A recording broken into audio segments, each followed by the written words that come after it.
আমার প্রিয় মা ও বোন, আমি কোরআন এবং হাদিসের আলোকে 11টি বিশেষ নাসিহা পেশ করতে চাই, যেগুলো আপনাদের জীবনকে আলোকিত করবে, দুনিয়াতে আপনাদেরকে মর্যাদার আসনে আসীন করবে, আর আখিরাতে আল্লাহ তাআলার কাছে আপনারা প্রিয় বান্দী হিসেবে উপস্থাপিত হবেন।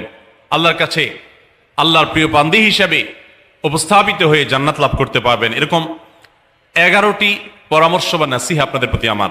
নাম্বার 1, কোরআন এবং হাদিসের জ্ঞান অর্জন করা। এটা সকল পুরুষ এবং নারী সকলের জন্য ফরজ। কোরআন এবং হাদিসের জ্ঞান অর্জন করা আমাদের জন্য ফরজ। আমরা অনেকেই আছি যারা ইসলামের ফরজ বিধিবিধানগুলো জানি না। আমাদের যেগুলো অবশ্য কর্তব্য সেগুলো আমরা অনেকে জানি না, শুধু নামে মুসলমান। গতানুগতিক কিছু কাজ করি, হাতে গোনা কিছু ইসলামের নামে কাজ করি, বাস মনে করেছি আমি মুসলমান হয়েছি। আপনাকে ঈমান সম্পর্কে জানতে হবে। আপনার ঈমান কিভাবে আনতে হবে, কি কোন কোন বিষয়ের প্রতি বিশ্বাস থাকতে হবে, কি বিশ্বাস থাকতে হবে, আল্লাহ সম্পর্কে বিশ্বাস থাকতে হবে। ঈমান সম্পর্কে অনেক ভুল ধারণা আমাদের আছে। আমরা আল্লাহ সম্পর্কে বিস্তারিত জানি না, আখিরাত সম্পর্কে জানি না, নবী রাসূল সম্পর্কে জানি না। এগুলো সম্পর্কে সঠিক জ্ঞান অর্জন করতে হবে। 5 ওয়াক্ত নামাজ এর বিধিবিধানগুলো, কখন কোনটা পড়তে হয়, ওয়াক্ত কখন থাকে কখন যায়, অনেক মহিলা আছেন জানেন না, অনেক নারীরা আছেন, অনেক পুরুষরা আছেন জানেন না। তো এগুলো জানতে হবে। ইসলামকে জানাটা অনেক গুরুত্বপূর্ণ। আর জানার জন্য কোরআনে কারীম বুঝে পড়বেন, হাদিস বুঝে পড়বেন, মাসলা মাসাইলের বই পুস্তক বুঝে পড়বেন ওলামাদের তত্ত্বাবধানে থেকে, এবং কোরআন এবং হাদিস শেখার যত ভালো আয়োজন উদ্যোগ আছে সেগুলোতে শামিল হবেন, জ্ঞান অর্জন করবেন। এটা ইসলামের গুরুত্বপূর্ণ একটা ব্যাপার। জ্ঞান অর্জন যদি না করেন তাহলে আপনি ইসলামের কোনো কাজ করতে পারবেন। ইসলামের সবকিছুর আগে হলো জ্ঞান অর্জন করা। সবকিছুর আগে ইসলাম সম্পর্কে ইলম অর্জন করতে হবে, কোরআন হাদিসের নলেজ অর্জন করতে হবে। নাম্বার 2, 5 ওয়াক্ত নামাজ। নবী সাল্লাল্লাহু আলাইহি সাল্লাম জান্নাতে, মেয়েদের জান্নাতে যাওয়ার শর্টকাট যে সিলেবাস দিয়েছেন, শর্টকাট যে ওয়ে বলেছেন, 4টা শর্ত দিয়েছেন। এর মধ্যে থেকে একটা হলো 5 ওয়াক্ত নামাজ ঠিকঠাক মতো যদি আদায় করেন। অনেক মহিলারা আছেন যোহরের নামাজ আসরের সময় গিয়ে আদায় করেন, আসরের কাছাকাছি আদায় করেন, কারণ গৃহস্থলী কাজে ব্যস্ত থাকেন, রান্নাবাড়ার কাজে ব্যস্ত থাকেন, গা গোসল নিয়ে ব্যস্ত থাকেন। করছি করে এই রান্নাবাড়া করা, সবাইকে খাবার দাবার দেওয়া, ছেলে মেয়েকে খাবার দাবার দেওয়া, ঘর ইত্যাদি মোছা ধোয়া, এগুলো করতে করতে, নিজের গোসল টোসল করতে করতে 3টা 3:30 বেজে যায়। অনেক সময় আসরের ওয়াক্তের কাছাকাছি গিয়ে তারপর যোহরের নামাজ আদায় করেন। খুবই গর্হিত একটা কাজ। আমার মা বোনরা সতর্ক থাকবেন এ ব্যাপারে, যে নামাজ সময় মতো আদায় করতে হবে।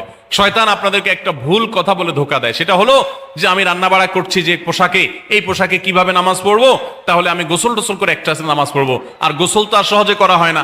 রান্না বাড়ার পরে সবাই বাড়ায় খাওয়াই দেওয়া, এরপরে ঘর দুয়ার পরিষ্কার করা, এরপরে সব কাজ শেষে গোসল করা, তারপরে গোসল করে এসে নামাজ পড়া, এসব করতে করতে শয়তান আপনার নামাজটা অনেক পিছায়া দেয়।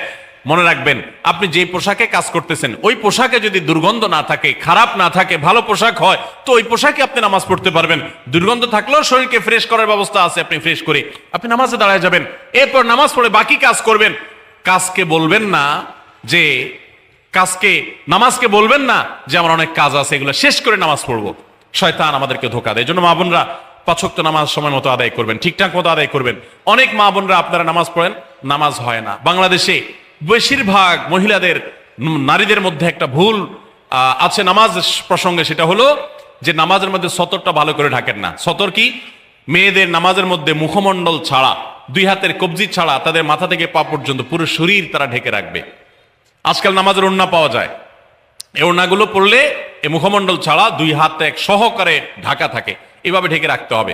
আপনি যদি নামাজ পড়েন, আপনার গলা দেখা যায়, আপনার কাঁধের কিছু অংশ দেখা যায়, চুল দেখা যায়, আপনার হাতের কনুই দেখা যায়, তাহলে সেক্ষেত্রে কিন্তু আপনার নামাজ হবে। পুরো নামাজ জুড়ে এরকম খালি থাকে এগুলো, তাহলে নামাজ হবে না।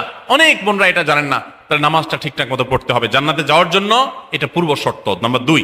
নাম্বার 3, রমজান মাসে রোজা রাখা। রোজা রাখার ক্ষেত্রে আলহামদুলিল্লাহ মা বোনরা রাখেন সাধারণত, কিন্তু রোজা রেখে গীবত, মিথ্যা, শেকায়েত, মানুষের পেছনে সমালোচনা করা, এগুলো করলে গীবত নষ্ট হয়ে যায়, মুখ খারাপ করা, গীবত, এগুলো করলে রমজান নষ্ট হয়ে যায়, রোজা নষ্ট হয়ে যায়, এগুলো করা যাবে না, এগুলো থেকে বেঁচে থাকতে হবে। সেই সাথে অনেক মা বোন আছেন, একটু সন্তান গর্ভে আসছে, কিন্তু সন্তান দুধ কিংবা সন্তান দুধ পান করে, এই অজুহাত দিয়ে তিনি দেখা যায় যে রমজানের রোজা ঠিক মতো রাখেন না। এটা ভুল। বরং সামান্য একটু ঠুনকো অজুহাতে রমজানের রোজা বাদ দেওয়া যাবে না।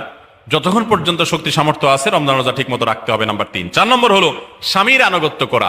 আমি সবসময় বলি এটা হলো মহিলাদের জন্য তিতা করল্লার আমল। তিতা করল্লা দিয়ে জুস বানায় খাওয়ানো, এটা যেরকম কষ্টের কাজ মানুষের জন্য, ঠিক একইভাবে মহিলাদের জন্য স্বামীর কথা শোনাটা এরকম কষ্টের কাজ। অনেক মহিলা আছে নামাজ পড়তে রাজি আছি, রোজা রাখতে রাজি আছি, তাসবিহ তাহলিল করতে রাজি আছি, কোরআন পড়তে রাজি আছি, মগর পুরুষের স্বামীর কথা শুনবো না। কেন তার কথা শুনবো কেন? আমি কি কম বুঝি? এই মানসিকতা আজ পশ্চিমা অপসংস্কৃতির যে ছোঁয়া আমাদের সমাজে এসেছে, লেগেছে, এটার কারণে আমাদের মা বোনদের মধ্যে তৈরি হয়েছে। এটা কখনো আমাদেরকে সুখী করতে পারে না। একটা ছোট মুদি দোকানেও একজনকে দায়িত্বশীল মানতে হয়, একজন মালিক হয়, আরেকজন অধীনস্থ হয়, একজন ম্যানেজার হয়, আরেকজন তার কর্মী হয়। এতটুক চেইন অফ কমান্ড যদি ঠিক না থাকে, তাহলে একটা ছোট দোকানও সুশৃঙ্খল ভাবে চলতে পারে না, সেটাও বিশৃঙ্খল হয়ে যাবে। তাহলে একটা সংসার, একটা পরিবারে একজনকে মুরব্বী না মানলে কিভাবে সেটা চলতে পারে? অবশ্যই একজন নারী তার স্বামীকে অভিভাবক মানবেন, মুরব্বী মানবেন, তাকে মেনে চলবেন। শুধু ইসলামই বলে নাই, পশ্চিমা দুনিয়ার মানুষরাও স্বীকার করে। সাবেক মার্কিন প্রেসিডেন্ট বারাক ওবামার একটা আত্মজীবনীমূলক লেখা ধারাবাহিকভাবে বাংলাদেশে একটি জাতীয় গণমাধ্যমে প্রকাশ হয়েছে অনেক বছর আগে, আমি পড়েছি। সেখানে তিনি পরিষ্কার করে বলেছেন যে আমার দাদি নানীরা পারিবারিক জীবনে যতটা সুখী ছিল, এখন আমাদের স্ত্রী, আমাদের মেয়েরা ততটা সুখী না। অথচ তাদের তাদের এত বেশি শাড়ি চুড়ি, এত বেশি সাজগোজ, এত বেশি সুখ সমৃদ্ধির উপকরণ ছিল না আজকের মেয়েদের যতটা আছে। পারিবারিক শান্তি তখন যতটা ছিল, এখন তার ধারে কাছেও নেই। এর অন্যতম কারণ হলো এটি যে আমরা পশ্চিমা অপসংস্কৃতির ছোঁয়ায় পড়ে শয়তান আমাদেরকে অতিরিক্ত স্বাধীনতার নাম দিয়া আমাদেরকে বলগাহীন স্বাধীনতার পথে নিয়ে গেছে, যেটা আমাদের ধ্বংস ডেকে এনেছে। এজন্য একজন গার্ডিয়ান, একজন অভিভাবক পরিবারে থাকতে হবে, তাকে মানতে হবে। আপনি নারী হিসাবে আপনার স্বামীটাকে যদি মনে হয় একটু বোকা কিসিমের, সে বুঝে না, আপনি অবশ্যই ডেফিনেটলি আপনি তাকে বুঝাবেন, আপনি তাকে আপনার মতামত বলবেন, তারও কর্তব্য আপনার মতামত গ্রহণ করা। কিন্তু এর মানে এই না যে আপনি তাকে ডিনাই করবেন, পাত্তা দিবেন না, অবজ্ঞা করবেন, তার কাছে জিজ্ঞেস করা ছাড়া যেদিক সেদিক যাবেন, যা খুশি তা করবেন, এটা উচিত না। আপনার জান্নাতে যাওয়ার প্রয়োজনে ওই যে তিতা করল্লা বলেছি, সে যদি কোনো দিক থেকে তাকে মানতে আপনার কষ্ট হয়, আপনার থেকে সে পিছিয়ে আসে বুদ্ধিতে জ্ঞানে, তারপরে একটু কষ্ট করে ঢোক গিলেন, একটু কষ্ট করে সবর করেন, শুধুমাত্র জান্নাতের আশায় আল্লাহ তাআলা আপনাকে মর্যাদা দিবেন, দুনিয়াতে বড় করবেন, আখিরাতে বড় করবেন। অনেক সময় দেখা যায় পুরুষতান্ত্রিক সমাজে আমাদের দেশে দেখা যায় যে পুরুষদের নানা অনাচারে মেয়েরা অতিষ্ঠ হয়। একটু সবর করেন, সন্তান সন্ততি বড় হবে, তখন আর পুরুষের এই সমস্ত জুলুম থাকবে না, পুরুষ তখন দৌড়ের উপরে থাকবে।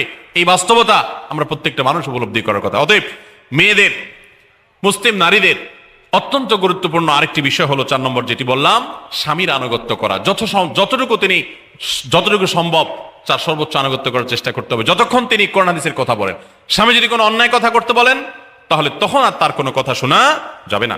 নাম্বার 5, একজন মুসলিম নারীর জন্য তার ইজ্জতের হেফাজত অত্যন্ত গুরুত্বপূর্ণ ব্যাপার। এমন একটা সমাজে আমরা বসবাস করতেছি, পাঠ্য বইয়ে শিক্ষার নামে আমাদের সন্তানদের চরিত্র নষ্ট করে দেওয়া হচ্ছে, বিবাহ বহির্ভূত সম্পর্ক করতে তাদেরকে উস্কানি দেওয়া হচ্ছে, শিক্ষার নামে কুশিক্ষা দেওয়া হচ্ছে, যার কারণে আমার সন্তান নষ্ট হয়ে যাচ্ছে।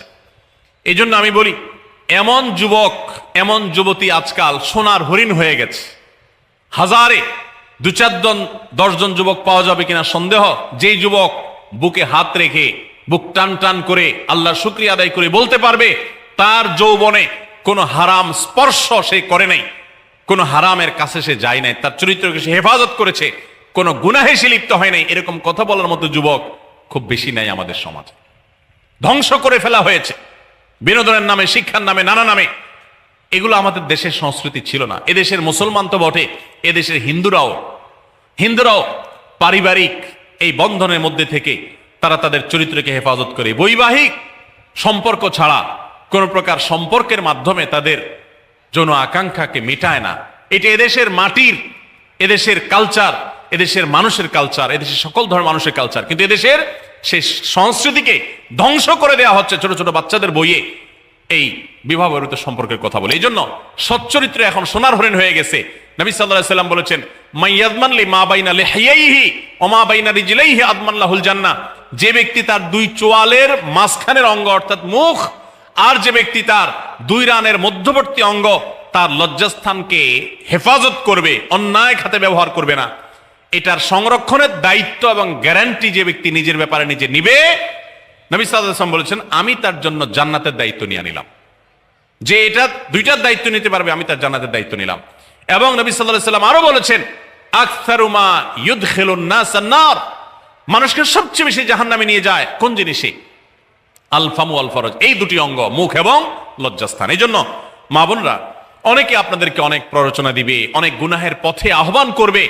আপনাদের মেয়েরা স্কুল কলেজে পড়তে গেলে সেখানে অনেক অন্যায় আবেদন শুনবে, হারামের আহ্বান শুনবে। তাদেরকে সুশিক্ষা দিবেন যে আল্লাহ তাআলা তোমাকে যে চরিত্র দিয়েছে, এই যৌবন দিয়েছে, এটাকে যেখানে সেখানে ব্যবহার করলে হবে না। কিয়ামতের ময়দানে যুবকদেরকে আলাদা করে জিজ্ঞাসা করা হবে, তোমার যৌবনকালে কি করছো সেটা বলো, বুড়া বয়সে এসে কি করছো এটা ইম্পর্টেন্ট না, যৌবনকালে কি করে আসছো সেটার হিসাব দাও। যৌবনকে হেফাজত করার গুরুত্ব এত বেশি, আল্লাহ আলাদা করে জিজ্ঞাসা করবেন। এই জন্য মা বোনদের কর্তব্য তাদের মেয়েদেরকে, ছেলেদেরকে অসৎ চরিত্রতা থেকে হেফাজত করবেন, সংরক্ষণ করবেন, তাদেরকে বুঝাবেন, তাদেরকে সেভাবে বড় করবেন যে বিয়ে শাদীর মাধ্যমে, সাংসারিক জীবনের মাধ্যমে তোমরা তোমাদের এই জীবনকে তোমরা উপভোগ করবে। আল্লাহ তাআলা তোমাদের জন্য যে নিয়ামত রেখেছেন সে নিয়ামত তোমরা পাবে, কিন্তু অবৈধ উপায়ে কখনো তোমরা সেদিকে পা বাড়াবে না। যারা বাড়ায় তাদের দুনিয়াতেই ধ্বংস হয়, আখিরাত তো আছেই। এই অবৈধ সম্পর্ক করে সুখে থাকে খুব কম মানুষ। যারা যত বেশি এই জগতে যায় তারা তত বেশি অসুখী থাকে দাম্পত্য জীবনে। অতএব একজন নারী, তার 5 নম্বর গুরুত্বপূর্ণ বিষয় হলো তার ইজ্জতের হেফাজত, লজ্জাস্থানের হেফাজত এবং তার চরিত্রের হেফাজত। আল্লাহ তাআলা আমাদের মা বোনদেরকে সেই তৌফিক দান করুন। অনেক সময় দেখা যায় যে সবই ঠিক আছে, আপনি সোশ্যাল মিডিয়াতে পুরুষের ছবি দেখে, ভিডিও দেখে আপনি হারাম আনন্দ পাচ্ছেন। আপনি ইমোতে, হোয়াটসঅ্যাপে, মেসেঞ্জারে বিভিন্ন পুরুষের সাথে অপ্রয়োজনীয় চ্যাটিং করছেন, কথা বলছেন, এবং সেখানে এই বেহুদা কথা থেকে অনেক অনাচার হয়ে যায়, অনেক সংসার ভেঙে যায়, অনেক পরকীয়া হয়, অনেক সংসার ধ্বংস হয়। এই জন্য আল্লাহ বলেছেন ওয়ালা তাকরাবুজ জিনা, জেনার কাছেও যেও না, চ্যাটিংই করতে যেও না, কারণ করতে গেলে তুমি ডুবে যাবা, পরে ফিরে আসতে পারবা না। ভয়ঙ্কর এক গুহা এবং ভয়ঙ্কর এক জগৎ। তো এই পথ থেকে আমাদেরকে বেঁচে থাকতে হবে। আল্লাহ আমাদের তৌফিক দান করুন। নাম্বার 6, মা বোনদের জন্য গুরুত্বপূর্ণ বিষয় হলো সন্তানদের লালন পালন করা। আপনি বাজার থেকে 2-4 কেজি আম কিনে খাইছেন, এটাতে আপনি যতটা সুখী হতে পারবেন, আপনি যদি একটা আমের গাছ লাগাই দিতে পারেন তাহলে তার চাইতে অনেক বেশি সুখী হতে পারবেন, আপনি বেশি লাভবান হবেন, আপনি মনকে মন আম খেতে পারবেন, আপনার বংশধররা খেতে পারবে। নিজে আমল তো করবেনই মায়েরা, বোনেরা, পাশাপাশি সন্তানদেরকে যদি আল্লাহ ভীরু বানান, মুত্তাকি বানান, পরহেজগার বানান, কোরআন হাদিস শিখান, তাদেরকে যদি পর্দা শিখান, তাদেরকে যদি চরিত্র হেফাজত শিখান, তাদেরকে যদি ভালো মানুষ বানানো শিখান, তাহলে আপনি আম গাছ লাগানোর মতো ফলের গাছ লাগাই গেলেন, সওয়াবের গাছ লাগাই গেলেন। দুনিয়া থেকে চলে যাবেন, নেক সন্তানের আমল যেগুলো আপনি শিখাই দিয়ে গেছেন এগুলোর সওয়াব আপনি পেতে থাকবেন। ছেলেটাকে সূরা ফাতিহা নিজে শিখাবেন, মেয়েটাকে সূরা ফাতিহা নিজে শিখাবেন, নিজে ভালো করে শিখবেন, তাহলে কিয়ামত পর্যন্ত, মরণ পর্যন্ত এই ছেলে যতবার সূরা ফাতিহা পড়বে প্রত্যেক নামাজে আপনি কিন্তু সওয়াব পেয়ে থাকবেন, কারণ আপনি শিখাই দিয়ে গেছেন, আপনি শুরুটা করে দিয়ে গেছেন। এই জন্য মা বোনদের জন্য সন্তানদের লালন পালন করা, সন্তান দুধে ভাতে আছে কিনা, ভালো জামা কাপড় পরছে কিনা, এর চাইতে ইম্পর্টেন্ট হলো সন্তান আমার নামাজ পড়ছে কিনা, সন্তান আমার আল্লাহকে চিনে কিনা, সন্তান আমার কোরআন হাদিসের শিক্ষা পেয়েছে কিনা। সন্তান একদিন স্কুলে যায় না, তার জন্য আমার মাথা খারাপ হলে, সন্তান একদিন নামাজ পড়ে না এক ওয়াক্ত, তার জন্য আরো বেশি মাথা খারাপ হতে হবে। তাহলে আপনি দায়িত্ব